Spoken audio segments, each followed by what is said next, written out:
Hi hello friends, welcome to ஆக்வாரினி channel. இன்றைக்கி நம்ம நீலகிரி மாவட்டத்தில் உள்ள கோத்தகிரியில் அமைஞ்சிருக்க ஒரு அழகான நீர்வீழ்ச்சியை பற்றி பார்ப்போம்.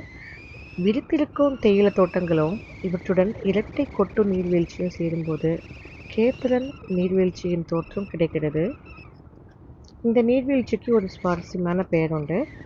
மலை வாசஸ்தலங்களில் காஃபி, பேரிக்காய் மற்றும் ஆப்பிள் தோட்டங்களை அறிமுகப்படுத்திய ஸ்காட்லாந்து தோட்டக்காரரான எம்டி காப்பர்னல் அவரோட மனைவி பேரால் இந்த ஃபால்ஸ் அழைக்கப்படுது. 76.2 மீட்டர் உயரத்திலிருந்து கொட்டும் இந்த நீர் உங்களை பிரமிப்பில் ஆழ்த்தும். இந்த நீர்வீழ்ச்சி 2 அடுக்குகளாக கீழே விழும். இப்பகுதியில் மிகப்பெரிய நீர்வீழ்ச்சிகளில் ஒன்றாக கருதப்படுற இதன் மேல் நீர்வீழ்ச்சிக்கு கல்லார் ஆறு நீர்வளம் அளிக்கிறது. அமைதியான அழகுக்காக புகழ்பெற்ற 2வது நீர்வீழ்ச்சியும் உள்ளது. உங்களுக்கு சாகச பிரியராக இருந்தால் நீர்வீழ்ச்சியின் உச்சிக்கு செல்லும் வனப்பாதையில் ஏறி வாழ்நாள் முழுவதும் நினைவில் நிற்கும் ஒரு காட்சியை கண்டு மகிழலாம். இந்த அழகை காண செல்லும்போது உங்களுக்கு பசி எடுக்கக்கூடும் என்பதால் போதுமான உணவு, தண்ணீர் மற்றும் சிற்றுண்டிகளை உங்களுடன் எடுத்து செல்ல வேண்டும். இந்த நீர்வீழ்ச்சியை காண்பதற்கு டால்ஃபின் மூக்கு ஒரு சிறந்த இடமா இருக்கும். அரவேனிலிருந்து பிரியும் மேட்டுப்பாளையம் சாலையில் சென்று நேராக கேத்தரின் நீர்வீழ்ச்சியை அடையலாம். உங்கள் பயணத்தை திட்டமிடும்போது வானிலை அமைதியாகவும் தெளிவாகவும் இருப்பதை உறுதிப்படுத்தி செல்லுங்க. காலை மற்றும் மதியம் சிறந்த நேரமாக இருக்கும்.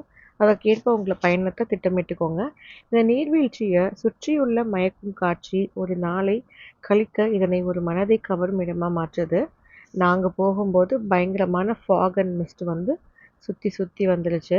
ஸோ கோத்தகிரியில் பக்கத்தில் நிறைய பிளேசஸ் இருக்குது. இருந்தாலும் இந்த டால்ஃபின் நோஸ்லேருந்து பார்க்குற அந்த அமைப்பே ரொம்ப ரொம்ப அழகாக இருக்கும். ஸோ மற்ற இன்ஃபர்மேஷனை பற்றி பார்க்கலாம் வாங்க. வீட்டிலிருந்து கிளம்புறதுக்கு முன்னாடி ஒரு சில ஃபோட்டோ ஷூட்ஸ் எடுத்தோம். இவர் தான் எங்கள் அண்ணன் அரவிந்த். அவங்க ஒய்ஃப்கெல்லாம் எனக்கு அக்கான்னு கூப்பிட்ற அளவுக்கு ரொம்ப க்ளோஸான ஒரு உறவு and more than a friend. So கிரிக்கு இவர் cousin. So we are little closer to each other. So every year இவங்களோட வீட்டுக்கு இங்கே கூட்டிகிட்டு போயிடுவாங்க. 2-3 டேஸ் நாங்கள் ஸ்டே பண்ணிவிட்டு பக்கத்தில் இருக்கிற எல்லா பிளேஸும் பார்த்துட்டு தான் வருவோம். And we cook and eat. So அதுதான் main part of this tour. So வாங்க.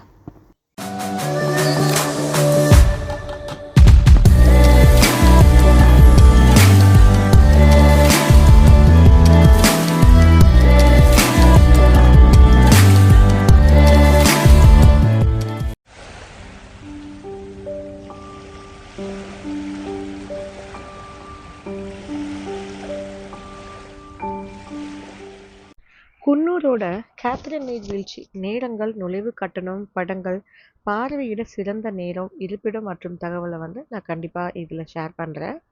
கேத்தரின் ஃபால்ஸ் குன்னூர் நுழைவு கட்டணம் கிடையாது. கேத்தரின் ஃபால்ஸுக்கு தொலைபேசி எண்ணும் இதுக்கு பொருந்தாது. இதோட ரிவ்யூ பாயிண்ட்ஸ்லாம் பார்த்தீங்கன்னா இது 5க்கு 4.3 ஸ்டார்ஸ் எடுத்துருக்கு. கேத்தரின் ஃபால்ஸ் குன்னூரோட முகவரி சொல்லலாம். மேட்டுப்பாளையம் ரோடு, கோத்தகிரியிலிருந்து 8 கிலோமீட்டர் குன்னூரில் அமைஞ்சிருக்கு. ஊட்டி சுற்றுலா தொகுப்புகளில் குன்னூர் கேத்தரின் நீர்வீழ்ச்சி நேரங்கள் ரொம்ப பிரமிப்பை ஏற்படுத்துகிற டைமிங் மார்னிங் 9 AM. திங்கட்கிழமையிலேருந்து ஆல் டேஸ் ஓப்பனில் தான் இருக்கும். ஈவினிங் 6:30 மணி வரைக்கும் தான் அங்கே நம்ம இருக்கணும். அதுக்கு மேலே அனிமல்ஸ் வந்துடும். ஸோ நம்ம அதுக்கு முன்னாடியே அங்கேருந்து கிளம்புறது நல்லது. சிறந்த காட்சிகளை காண்பதற்காக கூடுதலாக நடக்கக்கூடியவர்களுக்கு கேத்தரின் நீர்வீழ்ச்சி ஒரு சரியான கோடைக்கால ஓய்விடமாக இருக்கும். நீலகிரி மாவட்டத்தில் அமைஞ்சிருக்கிற கேத்தரின் நீர்வீழ்ச்சி 250 அடி உயரத்திலிருந்து விடும் பிரமிக்க வைக்கும் நீர்வீழ்ச்சியை ரசிக்க உங்களை அனுமதிக்கிறது. இது குன்னூரில் உள்ள ஒரு மறைக்கப்பட்ட பொக்கிஷன்னே சொல்லலாம். அன்றாட வாழ்க்கையின் சலிப்பிலிருந்து விடுபட்டு குடும்பங்கள் ஓய்வெடுத்து புத்துணர்ச்சி பெறுவதற்கான ஒரு சிறந்த இடமா இது இருக்கும். கோத்தகிரியில் காஃபி தோட்டங்களை அறிமுகப்படுத்தியவர் தான் எம்டி காப்பர்னல். அவரோட மனைவி பேர் தான் கேத்தரின் காப்பர்னல். நினைவாக கேத்தரின் நீர்வீழ்ச்சியா இப்பெயர் சூடப்பட்டிருக்குன்னு சொல்கிறாங்க. முன்னாடிலாம் பார்த்தீங்கன்னா இந்த இடத்துக்கு கோத்தகிரின்னு சொன்னோம்ல, இது கோத்தர்களின் கூடு அப்படின்லாம் சொல்லுவாங்களாம். குன்னூரின் புகழ்பெற்ற சுற்றுலா தலங்களில் ஒன்றான இந்த நீர்வீழ்ச்சி கண்களுக்கு விருந்தளிப்பதுடன் பல்வேறு தரப்பு மக்களையும் ஈர்க்கும். கோத்தகிரியிலிருந்து சுமார் 7 கிலோமீட்டர் தொலைவிலும் குன்னூர்லேருந்து 21 கிலோமீட்டர் தொலைவில் அமைஞ்சிருக்கு கேத்ரின் நீர்வீழ்ச்சியிலிருந்து மேட்டுப்பாளையம் சமவெளிகள். அடர்ந்த காடுகள் மற்றும் சுற்றியுள்ள குன்றுகளின் அழகிய காட்சிகளையும் காணலாம். அப்படி நிறைய ஃபாக் அண்ட் மிஸ்ட் வந்து அப்படி நம்ம சூழ்ந்துடும். இது ஒரு அரை நாள் சுற்றுலாவுக்கும் ஏற்ற இடமா இருக்கும். மேலும் இதனை மாலை முடிவில் விடியல் வரை பார்வையிடலாம். ஆனால் வந்து அதுக்கு மேலே இருந்தால் அனிமல்ஸ் கண்டிப்பாக தண்ணி குடிக்கலாம் வரும், போகிறதுக்கு ரிஸ்க்கு. குன்னூரில் கோத்தகிரி நீர்வீழ்ச்சியில் செய்ய வேண்டியதெல்லாம் என்ன விஷயம் அப்படின்னு பார்க்கலாம். ட்ரெக்கிங் பண்ணலாங்க. மலையேற்றத்தை முயற்சி செய்து பார்க்கலாம். தொடக்க நிலையாளர்கள் எளிமையான பாதைகள் வழியாக மலையேற்றம் செய்வதற்கு கேத்ரின் நீர்வீழ்ச்சி ஒரு சிறந்த வாய்ப்பை வழங்கும். புகைப்படம் எடுக்கிறது அப்படின்றது கேத்ரின் நீர்வீழ்ச்சியில் நீங்கள் ரசிக்கக்கூடிய மற்றொரு செயலாக இருக்கும். சில அற்புதமான புகைப்படங்களை எடுப்பதற்கு இது ஒரு சிறந்த புகைப்பட பின்னணியை வழங்கும். இந்த இடத்துல இன்னும் சிறிது நேரம் செலவிட கேத்ரின் கிரீனிஸ் தங்குமிடத்தை முன்பதிவு செய்யலாம். அமைதியான சூழலில் உங்களோட புலன்கள் ஆற்றுப்படுத்த விரும்புவோருக்கு இது ரொம்ப உகந்ததாக இருக்கும். நீர்வீழ்ச்சி ஒரு சிறந்த தலமாக இருந்திருக்கு. குன்னூரில் உள்ள கேத்ரின் நீர்வீழ்ச்சிக்கு அருகில் பார்க்க வேண்டிய இடங்கள் நிறைய இருக்குது.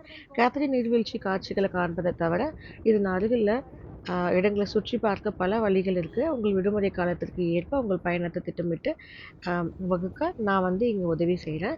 குன்னூர்லேருந்து பார்க்க வேண்டிய முதல் 5 இடங்கள் பார்க்கலாம். டால்ஃபின் நோஸ் காட்சி முனைக்கு சென்று உச்சியிலிருந்து பசுமையான தாவரங்கள், கம்பீரமான நீர்வீழ்ச்சிகள் மற்றும் பிரமிக்க வைக்கும் மலைகளை கண்டு ரசிக்கலாம்.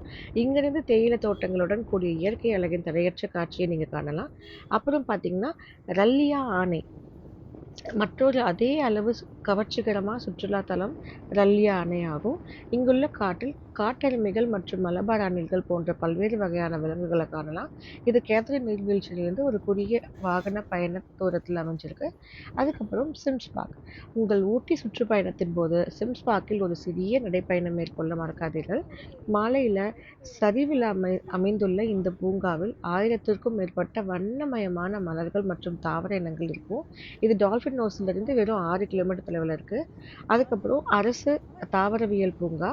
அரசு தாவரவியல் பூங்காவில் உங்கள் குடும்பத்தோட மகிழ்ச்சியாக பொழுத கழிக்கலாம். 55 ஏக்கர் பரப்பளவில் அமைஞ்சிருக்கு. இந்த பூங்காவிற்கு மக்கள் முக்கியமாக தங்கள் குழந்தைகளுக்கு இயற்கை பாதுகாப்பு குறித்து கற்பிப்பதாக வருகிறார்கள். அப்புறம் பார்த்தீங்கன்னா அப்பர் பவானி ஏரியில் உள்ள எழில்மிகு காட்சிகளை கண்டு உங்கள் கண்களுக்கு விருந்தளியுங்கள். இயற்கை ஆர்வலர்களுக்கு இது ஒரு ஏற்றமான இடமா இருக்கும். அப்பர் பவானி ஏரி பூமியில் உள்ள சொர்க்கம் போலது. மற்றும் மற்ற சுற்றுலா தலங்களை போல இல்லாமல் குன்னூரில் இது அதிக கூட்டம் இல்லாத ஒரு இடமா இருக்குது. மற்றபடி நான் இங்கே போகும்போது வந்து நாஸ்டாலஜிக்காக இருக்கிற பிக்சர்ஸ் ஃபோட்டோஸ் எல்லாம் நான் வந்து இங்கே ஷேர் பண்ணியிருக்கிறேன், வீடியோஸும் பண்ணியிருக்கேன். இந்த நுழைவு கட்டணம் இதுக்கு கிடையாது. காலையில் 9 மணிலேருந்து 6:30 மணி வரைக்கும் தான் திறந்திருக்கும். மத்தியானம் 1லேருந்து 2 மணிக்கு போனீங்கன்னா கொஞ்சம் மிஸ்ட் எல்லாம் குறைஞ்சி அதோட அழகை வந்து முழுசாக பார்க்கலாம். மார்னிங்கெல்லாம் போகும்போது பயங்கர மிஸ்டியாக இருக்கும். குன்னூரில் கேத்ரின் நீர்வீழ்ச்சிக்கு பயணிகளின் குறிப்புகள் நிறைய இருக்குது. நீங்கள் போதுமான உணவு, தண்ணீர் பாட்டிலெல்லாம் எடுத்துகிட்டு போகணும். அங்கே வந்து சுற்றி உணவகங்கள் எதுவும் இருக்காது. சின்ன ஒரு டீ ஷாப்ஸ் தான் இருக்கும். மற்றதெல்லாம் வந்து ப்ரைவேட்டோட டீ எஸ்டேட்ஸ் இருக்கிறதுனால அங்கே உங்களுக்கு எதுவும் கிடைக்காது. கண்டிப்பாக எதையும் தூக்கி போடாதீங்க. இந்த இடத்த சுத்தமாக பசுமையாக வச்சுருக்கிறதுக்கு நம்மளும் ஒரு பொறுப்பாக இருக்கணும். நம்ம மலையேற்றத்தை முழுமையாக அனுபவிக்க வசதியான காலணிகளை அணிஞ்சுக்கோங்க. லாங் வுட் ஷோலா வன மலையேற்றத்திற்கு உள்ளூர் வன அதிகாரிகளிடம் முன் அனுமதி பெற்றிருப்பதை உறுதிப்படுத்திக் கொள்ளுங்கள். குன்னூரில் உள்ள கேத்ரின் நீர்வீழ்ச்சிக்கு செல்ல சிறந்த நேரம்னு நான் ஆல்ரெடி சொல்லிட்டேன். ஆண்டு முழுவதும் அதன் அழகை தக்க வைத்து கொண்டாலும் பருவமழைக்கு பிறகு, அதாவது அக்டோபர் முதல் மே வரையிலான காலம் மிகவும் உகந்த நேரமாக இருக்கும். அந்த நேரத்தில் எல்லா இடங்களிலும் நல்ல மழை பொழிவை நீங்கள் காணலாம். மேலும் வானிலையும் மிகவும் இனிமையாக இருக்கும். கோடை காலத்தில் கேத்ரின் நீர்வீழ்ச்சிக்கு செல்வதை தவிர்க்கிறது நல்லது. அக்காலத்தில் நீரின் அளவு சில நேரங்களில் குறைஞ்சிருக்கும். அதிகாலை மூடு பனி ஒரு அருமையான காட்சி அளிக்கும். கேத்ரின் நீர்வீழ்ச்சிக்கான உங்கள் வருகையை ஒரு மறக்க முடியாத தருணமாக்கும். இருப்பினும் நீங்கள் அதிகாலையில் எழும் பழக்கம் இல்லாதவராக இருந்திருந்தீங்கன்னா பிற்பகலில் கூட அதன் தவிர்க்க முடியாத அழகை ரசிக்க திட்டமிடலாம். சூரியன் மறைவதற்குள் வீட்டிற்கு திரும்ப முயற்சி செய்யுங்க. ஏனெனில் இருட்டிய பிறகுதான் அந்த பகுதிக்கு செல்வது ரொம்ப கடினமாக இருக்கும். ஏன்னா இது ஒரு ஹாலோவான பகுதி, ரொம்ப கீழே இறங்கி போகிற மாதிரி இருக்கும். வண்டி போகிறதே வந்து கொஞ்சம் தூரத்துக்கு அப்புறம் நிறுத்திடுவாங்க. அதனால் நம்ம வந்து ஒரு 2 கிலோமீட்டர் கிட்டத்தட்ட நம்ம ட்ரெக் பண்ணி போகிற மாதிரி தான் இருக்கும்.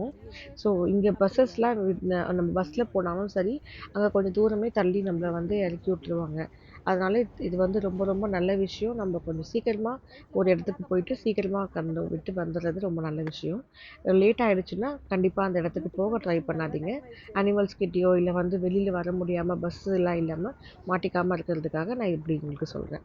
ஊட்டி சுற்றுப்பயணத்தை நீங்கள் மேற்கொள்ளும்போது நிறைய மறக்க முடியாத ஒன்றாக மாற்றுவதற்கு நீங்கள் வந்து கரெக்டான வந்து ஊட்டியில் இருக்கிற நல்ல ஒரு டூர்ஸ் அண்ட் ட்ராவல்ஸை வந்து நம்ம சூஸ் பண்ணிக்கணும். அது ஆன்லைனில் நிறைய இருந்தாலும் அதோட ரிவ்யூஸ் எல்லாம் பார்த்துட்டு நம்ம சூஸ் பண்ணிக்கிறது நல்லது.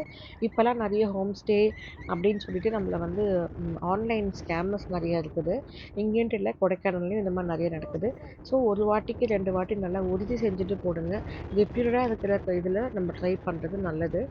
ஸோ அதுதான் நான் இங்கே வந்து சொல்ல வந்தேன். இங்கே இருக்கிற ஒரு சில ரெசார்ட்ஸ் எல்லாமே வந்து ஹோம் ஸ்டேஸ்லாம் இருக்குது. இருந்தாலும் நம்ம வந்து ஊட்டி அப்படின்னும்போது நம்மளுக்கு நிறைய மெயின் ரோட்லேயும் நிறைய அவைலபிள்ஸ் இருக்குது, அதையும் பார்த்துக்கலாம். இது இன்னும் வந்து நிறைய இருக்குது. ஊட்டிக்கு எப்படி வந்து இந்த மாதிரி ஒரு சுற்றுப்பயணம் மேற்கொள்ளும்போது என்னென்ன விஷயங்கள் நம்ம பார்க்கணும் அப்படின்றதையும் நான் ஆல்ரெடி சொல்லிட்டேன்.